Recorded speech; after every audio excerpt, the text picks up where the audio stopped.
भी चाहते तो मानस जी को संस्कृत में लिख सकते थे और लिखे भी। 7 दिनों तक गोस्वामी जी मानस जी की रचना संस्कृत में ही करते थे। दिन भर लिखते थे, रात को सोते थे, अगले दिन उठते थे तो कल वाला मिट गया है। दिन भर लिखते थे, रात को अपने आप मिट जाए। कितने दिन चला? 7 दिन। 7वें दिन रात्रि में भगवान शंकर ने और मां भवानी जी ने गोस्वामी तुलसीदास जी को स्वप्न दिया और कहा, गोस्वामी जी आप मानस जी की रचना संस्कृत में न करिए, गांव की भाषा में करिए, अवधि में। क्यों? आने वाले समय में संस्कृत को समझना सबके बस की बात नहीं रह जाएगी। इसलिए इस भाषा में लिखिए कि जो कम पढ़ा भी लिखा है वो भी इसको गा ले, बोल ले, समझ ले। तो गोस्वामी जी ने अवधि में लिखना प्रारंभ किया। रचना पूरी भई और समकालीन जो मानस के विद्वान थे काशी जी में, उन विद्वानों ने इस रचना को ग्रंथ मानने से मना कर दिया। कहा कि ये संस्कृत में नहीं है तो ग्रंथ तो हो ही नहीं सकता। गोस्वामी जी बोले हम लिखे नहीं है, लिखवाया गया है, बाबा ने लिखवाया है। तो निर्णय भी बाबा ही करेंगे कि ये ग्रंथ है कि नहीं है।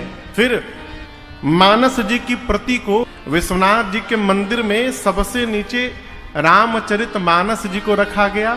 उनके ऊपर चारों वेद, पुराण, शास्त्र सभी ग्रंथ रखे गए और मंदिर का पट बंद कर दिया गया। गोस्वामी जी रात भर मंदिर के बाहर बैठे रहे और एक ही बात कहते थे, अरे बाबा राखो लाज हमारी, बाबा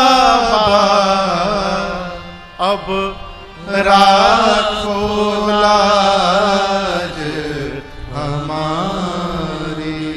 आपसे निवेदन, विश्वनाथ जी के मंदिर का पट खोला गया तो क्या पाया गया कि जो श्री रामचरित मानस जी सबसे नीचे रखे गए थे वो मानस जी सबसे ऊपर पाए गए।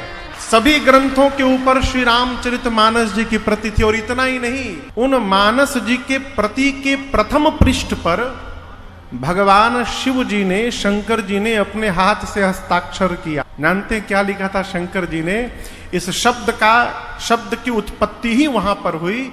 भगवान शंकर ने उस प्रति पर लिखा, सत्यम शिवम सुंदरम, अर्थात इसमें जो लिखा गया है वही सत्य है। शिव का अर्थ है कल्याण,